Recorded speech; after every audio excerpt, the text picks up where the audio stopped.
This is Gavin Newsom. This is Dr. Sanjay Gupta. Sanjay, it's great to have you. I appreciate the opportunity because, look, all of us are reflecting on whether this is, as it feels to many of us, one of the most sort of challenging and profoundly consequential moments with healthcare policy in our lifetime, or perhaps putting it in more perspective, more historically, even thinking back a little bit to Obamacare and their debates and the sort of fundamental shifts in health policy were taking shape there. So I thought I'd just open up, just ask you about the landscape, ask you about your perspective, particularly from the prism of not just a policy expert and a pundit, but also as a practitioner. What world are we living in as it relates to healthcare policy in the United States today? Well, broadly speaking, I think and we've been thinking about this a lot, is sort of what is the United States role when it comes to science, healthcare science, public health, all of that. I think for 80 some years, we were sort of the world leader, sort of post-World War II. That became part of our DNA in the United States and take great pride in it. We recruit the best scientists in the world. Some of the greatest scientific achievements over the last century have come from the United States. And I think it's been something that certainly people in the scientific community, but I think the population at large really have rallied behind, taken great pride in. People coming from other countries for our medical care, new therapies coming out of the United States, all of that.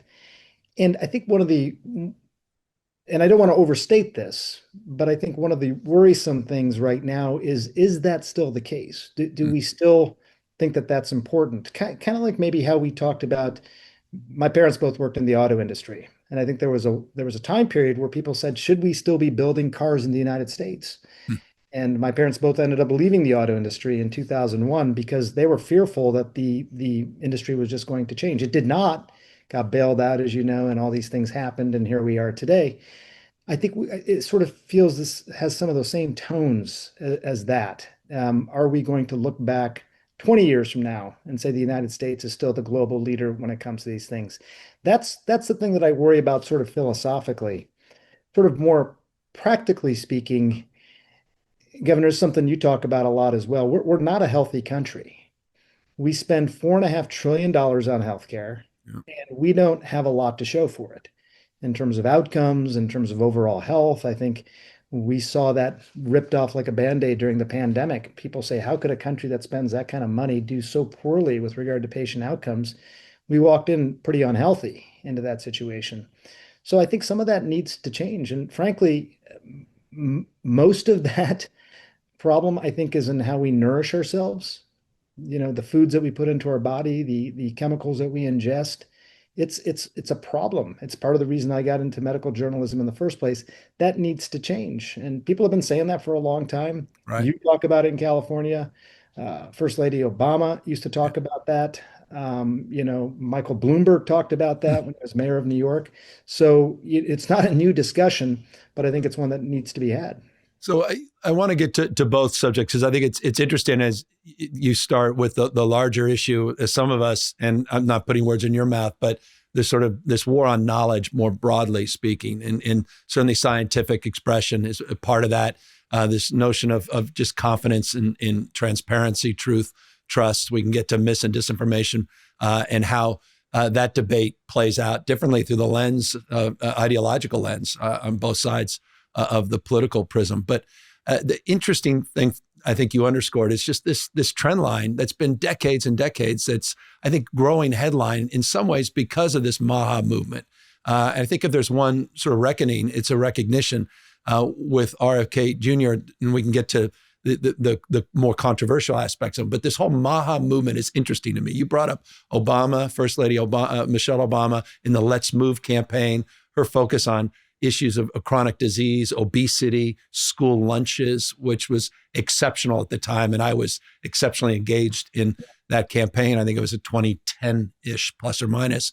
But where are you in this MAHA movement? Do you think it's a breakthrough in terms of consciousness on a wellness frame, on a focus on some of these broader issues that are been under-resourced in terms of time and attention?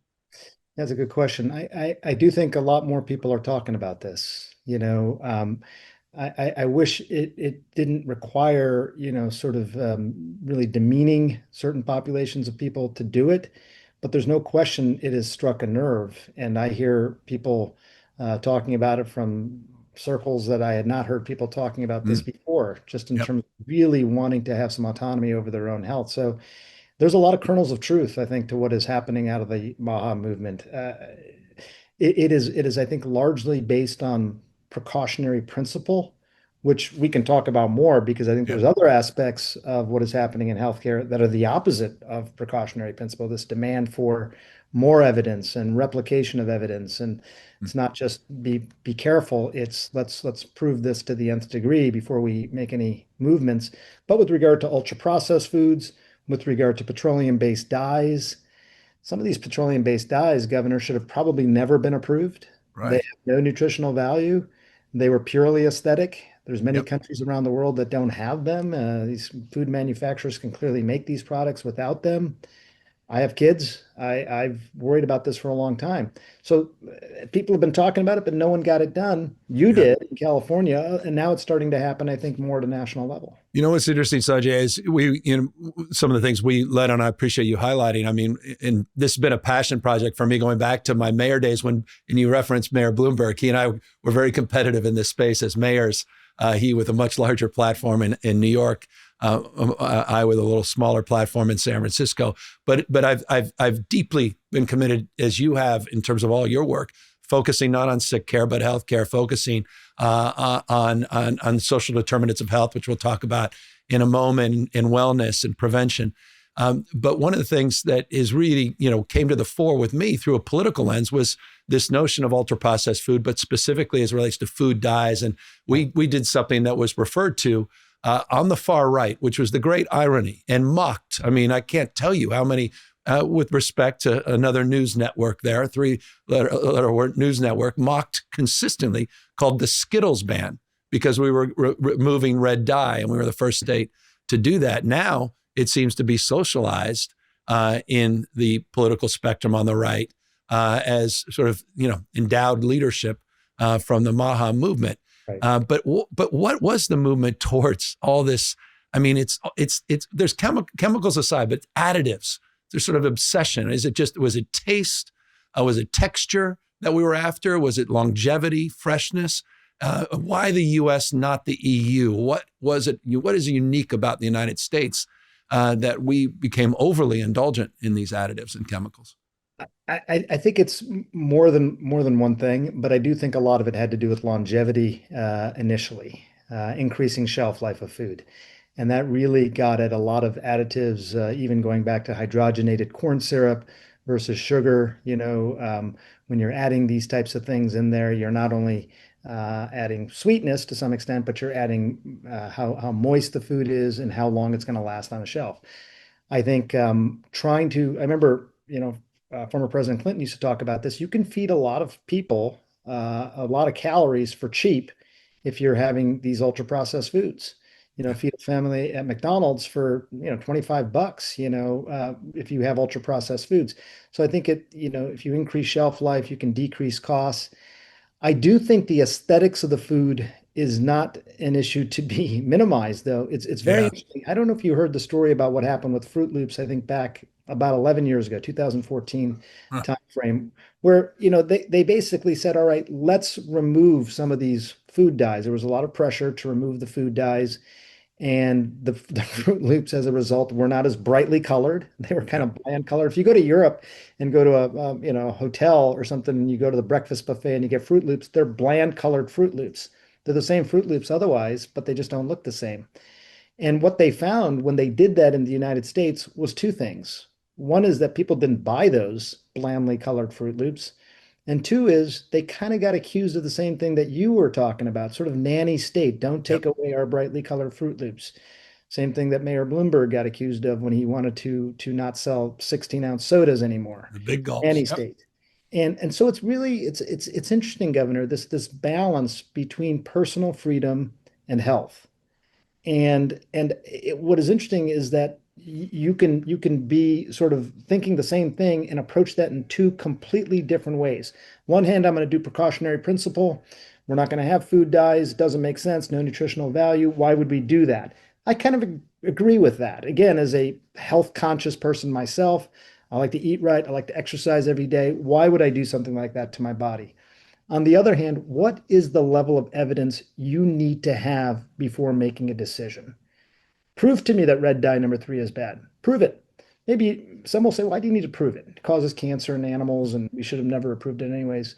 But what is the level of evidence? And that's going to extend, I think, beyond food and additives to vaccines and therapeutics and other things. That I think that's going to be the crux of the issue. And that's, I mean, and it's important on the precautionary frame and the precautionary principle. I mean, I think that's fundamentally, isn't it, the difference between the EU policy, Yes. where so many of these foods just simply never make the shelf, and fundamental policy that's advanced in the United States.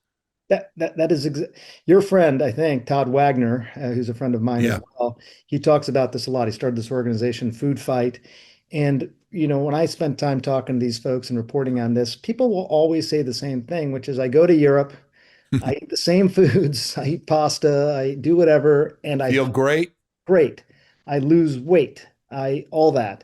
Now, some of that may be that you're active more over there as well. There could be other things, but I think there's something definitely to that. And that I think that so it's a little bit more than precautionary principle. You have these large cohorts of the population that say, I have lived in both those worlds. I've eaten both these foods and I can feel the difference in my own body. I think you can't ignore that. Again, with the backdrop that those petroleum-based dyes don't have any nutritional value, Right. not losing anything by stripping them out other than aesthetics, which, may be important to people. People do like their brightly colored Fruit Loops, as it turns out. So you talk about, and you talk in the terms of precautionary principles, sort of the two ends of this, and you referenced the issue of vaccines.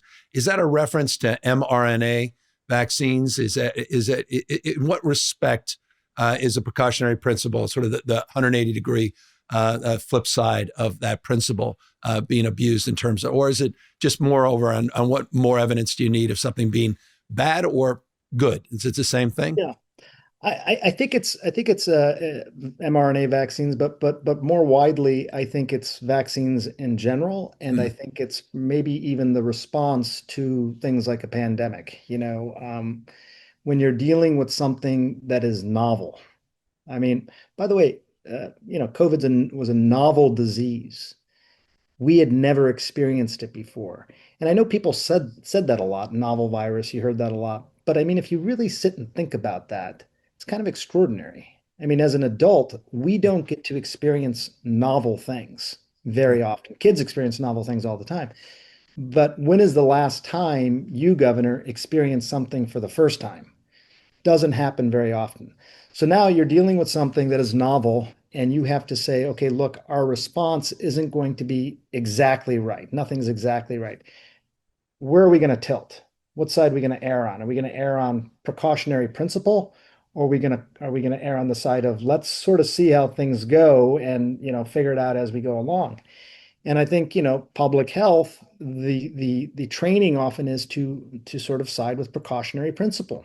Right. It's like, let's be careful as we sort of sort this out. How is this virus behaving? Who's it affecting? So I think mRNA vaccines were part of that. I mean, people, I think, understandably would say we need long-term data on these things before we start, releasing them.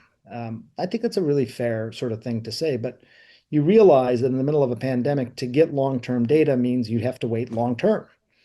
Are you going to wait 5 years, 10 years? What does long-term mean? If it's for a kid, is it 80 years? What does it mean in terms of how long you're willing to wait? What struck me, and again, this is finding the balance between precautionary principle and evidence, is that we knew that for vaccines, the vast majority of the time, greater than 90% of the time, if side effects were to occur, they would occur within the first 68 days. That was the number. So just over 2 months. So then the idea that the FDA would say, well, let's wait 3 months. Let's try and cover as many possible side effects that'll come from this as possible before we give emergency use authorization. That is an example, I think, of policy that you have to sort of think about in the throes of something like this. It is still precautionary because we don't know the long-term data. On the other hand, you're using the best evidence that we do have in terms of what history has taught us. And I think, I know it's been a sort of cluster since that, but I think at the time, to me as a reporter, medical reporter, and as a doctor, but also as a dad, that made sense. Yeah, if the side effects are going to occur, they usually occur within 2.5 months. Let's keep a close eye on this thing, watch it like a hawk. Wait even longer than that, and at that point, if things look good, then I'll go ahead and provide a EUA for it. I mean, it's interesting. It continues to this day. I mean, obviously, at the state level, we saw the Surgeon General of Florida come out and recommend against mRNA vaccines. Obviously, the president is spoken from every side on this issue. I mean, considering he, through Operation Warp Speed, was the one advancing the platform and the technology. But obviously, the new Health and Human Service Secretary has been very critical and has been prone, arguably, to some sort of wild-eyed theories around DNA issues related to the mRNA vaccine, and concerns around DNA, concerns obviously around its safety and the side effects. Where are you now in terms of just your concerns? mRNA is not just for COVID vaccine, right? It's also used for other vaccines. Used for other vaccines and used for other therapies entirely, including cancer therapies. Right. There's clinical trials now trying to use these types of platforms, mRNA platforms, for very difficult to treat cancers, including pancreatic cancer, which we don't have great answers for. I think I'm pretty practical on this. I think where we are now in 2025 versus certainly when these vaccines got approved, we're in a different place, meaning that even though the uptake of vaccines has gone way down, most people did get the initial series of vaccines. And we know that they can, especially for young people, they can provide more durable relief. There hasn't, after the initial, what they call ancestral strains of COVID before Omicron, I think these still provide pretty good protection, especially for young people whose immune systems really respond to them. So I still think, I said this before, I think this was one of the great scientific achievements of my time as a human being. I think, when textbooks are written about scientific achievements, the idea that they were able to create a vaccine essentially in 9 months Yep. and be able to, protect so many people. There's a lot of people who think they don't work. They do work. I mean, if you looked at the data, California or the country as a whole, who was in the hospital during the huge sort of swings in COVID, it was primarily people who were not vaccinated. So it was helping protect against illness and death. What I think was unfortunate, frankly, and this was a communications problem, was that they seemed to also intimate that it would protect you from getting COVID at all, from Yeah. carrying it. And Yep. there was not great evidence behind that. And, we reported as such that you don't have great evidence that shows that. When you have a vaccine that's protecting it against illness, it's usually protecting in your lower respiratory, in your lungs. So you're not getting that really, really sort of a deep illness, but you might still have it in your mucosa, in your mouth, in your nose, in your upper airway. So you could potentially still be carrying it and still potentially spread it. That was I think, a communications error. And I think, frankly, Governor, I think it led to a lot of distrust overall of these mRNA vaccines. You said it, you said I couldn't get COVID if I got Yeah. this. Well, I got COVID and I spread it. So what is this? Is this a vaccine or is it not a vaccine? That was a problem. And I mean, are we being oversensitive, hyperbolic as it relates to how now this is manifested with the new recommendations that for pregnant women and for children, they shouldn't even be getting these boosters on COVID? Or is that overstated, or is that a more targeted approach? Do you think it's rational? We could talk about how that was done without the CDC and an Right. advisory committee that usually advises in that terms of recommendation. But the outcome ultimately of that decision, where are you on that? Yeah, I mean, first of all, with regard to the CDC and expertise, I mean, it amazed me when I watch people like Tom Frieden during Ebola or Richard Besser during H1N1 do their briefings in front of the CDC. And they would say, behind us, we have 4,000 of the smartest, most hardworking scientists in the world. Hmm. They're so good that other infectious disease organizations in other countries model their organizations after us, even calling their organizations the CDC. I mean that was a source of great pride, I think, for people in the public health world, myself included. I think where I am now, at this point in 2025, is first of all, I think what Secretary Kennedy has said versus what is reality is different. There's daylight between those two things. So he basically said no more boosters for kids, basically no more Right. shots. Even now on the CDC's website, that's not what it says. It says it should be a shared clinical decision Right. between patient and provider. For kids, I think that makes sense. I mean, if your kid has asthma, do you want to get your kid a COVID shot? How bad is the asthma? How many times they require an inhaler? Do they have diabetes? Do they require insulin? These are there's nuance to that decision, and I think the general approach has always been, instead of trying to stratify all this by risk, which can be difficult as a country to do, let's just recommend the vaccine. I think what they're saying is let's do risk stratification and let's put it at the hands of the providers, of the doctors, for these kids. I think that makes sense. If your kid is otherwise healthy, they've had their primary series, which most kids have had. We haven't had new variants that are worrisome for the time being. I think that makes sense. Pregnant women, I would put into a different category. I Mm. mean, the thing about pregnancy is that when you're pregnant, when someone is pregnant, their immune system is compromised intentionally. It's the way the body works. You don't want to reject this new body inside your body, Mm. inside a woman's body. So the idea that you would be more vulnerable to infections while pregnant is real. In fact, the FDA commissioner wrote before these new recommendations came out, he listed pregnancy as a high risk condition for COVID. And then a couple days later said pregnant women don't need it. I mean, if people's heads were spinning, I would understand why.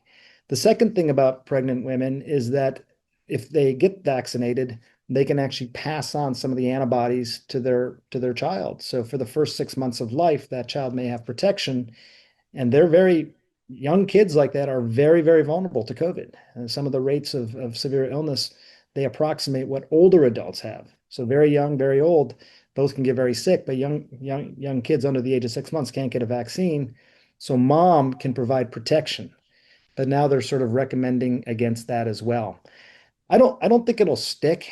I think most infectious disease doctors, if you go to your doctor as a pregnant woman, will say, hey, look, here's the benefits. You're immune compromised as a result of pregnancy, and you can help protect your child after they are born. I think most people will at least pay attention to that. Is it? I mean, is it code red?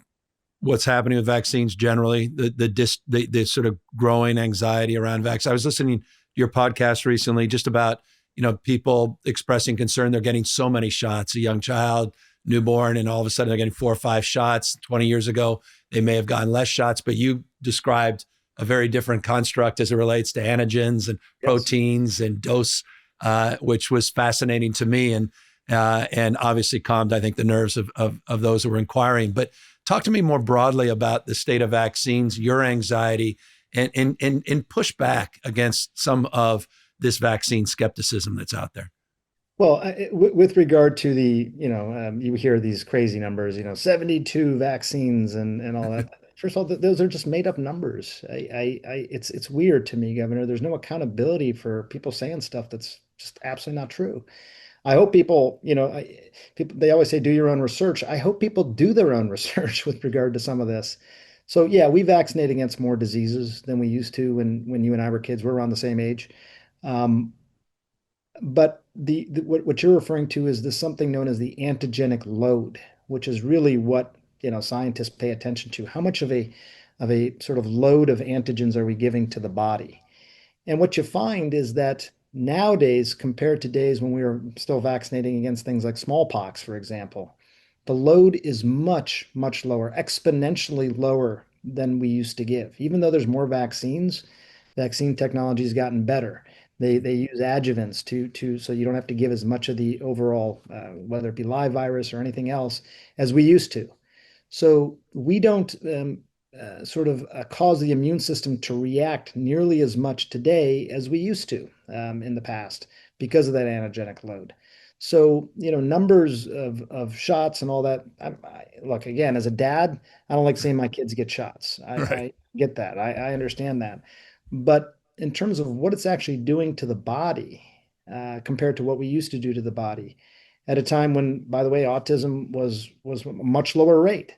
So we used to give a much bigger antigenic load, had Mm, lower autism rates. Now we mm, have a much lower antigenic load and we have higher autism rates. Make of that what you may. mm. That's the data, that's the facts. And so I don't know that I would call it code red, but I think that the argument against, I think, what is a very, very effective preventative strategy gaining a lot of steam. And I think people are becoming increasingly concerned about vaccines and What did hesitant you about make? that. I mean, you were out there in Texas, this measles outbreak. I mean, and you had folks arguing for more. And look, I'm not belittling it, but it was interesting to me. Cod liver, vitamin A is the solution, not vaccines. I was reading in different sources that a double-digit percentage of people that had measles ended up in the emergency rooms, and yet people are still arguing for heavy loads of vitamin A. I mean, give me a sense of the on the ground truth seeking that you did, and how does that play in sort of a modern flashpoint with this ideological movement and the practical realities on the ground? I think for the physicians and nurses and everybody who's caring for patients there, it was incredibly frustrating for Yeah, them. I mean, you're talking about a vaccine preventable disease. right. We essentially eliminated measles in this country. Uh, I think when we say frustrating, it's like, how are we going to make big swings at big important things evolutionarily in science if we can't get the little things right? Mm, Kids dying of measles, kids even getting sick of measles, being hospitalized with measles, it doesn't need to happen. It's a travesty, And I think most of the people, frankly, that we spoke to, and not just people in the medical community, but we spent a lot of time talking to citizens, just going around, taking the temperature. I think there was a lot of frustration, but at the same time, they're being assaulted with all sorts of information that is not accurate. You know, this seemed to have started in a small community, a Mennonite community, and it's really interesting. There's nothing in the religious doctrine that says they shouldn't take measles vaccine. mm, But what happens, as we learned, as you may know, Governor, is that these very insular communities, they don't get a lot of outside information often. So they may have somebody in the community whose child developed a febrile seizure or something. I think that's what happened here after a vaccine. That can happen. And right away, that spread like, wildfire through that community. And all of a sudden, nobody wanted to get vaccinated. When you're dealing with something as contagious as measles, then that community, as they're walking through the town of Gaines or wherever, the Costco or the fast food restaurant, whatever it may be, you can start to spread the virus. So that's what was happening there. I will say, to RFK's credit, he did go there and he was conciliatory towards vaccines. He did at least in the moment recommend the measles vaccine to people, which I thought was really important and really really good. I think since then he's sort of backtracked on yeah. that. Obviously, with COVID, I think COVID seems to be sort of low-hanging fruit because the uptake has been so low already that the idea of saying we're not recommending it anymore was sort of, I think, easy. But I think with regard to MMR and other things, they're critically important. And I think the hopefully that message continues to get out there. I think it's changing, even in West Texas. I think that you Mm. did see increased measles uptake. We were at clinics, pop-up clinics, and people were showing up to get measles vaccine that had never been vaccinated in their lives. So I think in the throes of something like that, you do see behavior changing a bit. It's encouraging in the behavior, and I appreciate your reference to RFK. But it just depends on the day of the week. I mean, Yeah. he says that when he's there on the ground, and then he gets into a cabinet meeting and says, "Well, we have outbreaks all the time," and even though this disease was substantially, what 2000, it was declared gone, right? Correct. It was declared eliminated at that point. And there have been some measles outbreaks since then. I mean, there was one 2019, I think it affected Disneyland Oh, in that's Southern right. California as well, Minnesota, Right. Brooklyn. So there have been measles outbreaks, but this vaccine hesitancy issue has been around for a while. I've been a reporter for 25 years now almost, and I'll tell you what's interesting to me, and I'm curious if this is interesting to you, but if 10 years ago, if you said who is the most likely person in America to be vaccine hesitant, describe that person. And I think what you would likely have described at that point was a young person, liberal, and woman, usually a That's mom. right. Oh Young, yeah, trust liberal. me. I I grew up in the Bay Area, so you can appreciate in California. I know a lot of them. Yeah. Perfectly described. And now in 2025, I think the demographics have changed in terms of who's most likely to be vaccine hesitant or resistant. Older, white, conservative men. And I'm not a politician, but I'll tell you, I think that these issues are used as proxy issues for a larger sort of conflict. Vaccines are the issue. I think people glom onto. It's understandable. They can sink their teeth into it and all that. But within 10 years, and even less than that, frankly, I think it was 2019, maybe 6 years ago, you would have said young liberal woman and now older conservative man. I think within 6 years, it's completely flipped. And I think there's other proxy issues like that as well. And I think it just sends a signal that you can't disentangle anything from politics. Yeah. I never thought of vaccine hesitancy as a political issue. I thought it was concerned moms. My wife would have conversations. Should we get all the vaccines at once or should we spread them out a little bit? And I would sit down and talk to her about antigenic load and all that. Yep. Yep. And I think she definitely listened to me, but it required a conversation. So I got that. Now it's all politics, it seems, and that's very difficult to sort of confront. No, and I mean, I think it goes to our opening conversation as well. I mean, that was this certainly the case with Michelle Obama. I mean, she was just ridiculed and attacked for focusing on healthy foods and focusing on our kids and chronic disease and issues around obesity and that's why I think it's important for those that may be critical of the MAGA movement to be at least sensitive to the attributes and the positive Yes. components of the MAHA Yes. frame that is focusing on the same issue coming from a different political lens, certainly, and not get, sort of caught up in this vaccine issue when we focus on the fundamental issues of wellness, which I think we just as a country need to come to grips with. I think that's the challenge. People like to look at these in binary ways. MAHA bad, MAHA good. Yeah. There's goods and bads to it. I think there's a lot of stuff that as a very health conscious person myself, someone who thinks a lot about longevity. I got parents in 80s, I got teenage kids. I think about this all the time. There's a lot of things that the MAHA movement says that I totally agree with. And again, things that have been doing in California with regard to our foods. I think 70% of illness, chronic disease in this country is preventable. And again, we spend $4.5 trillion on it. So preventing 70%, I mean, medically, obviously important, but also morally and financially and everything else. The vast majority of those preventable disease, I think, comes in how we nourish ourselves, our food supply.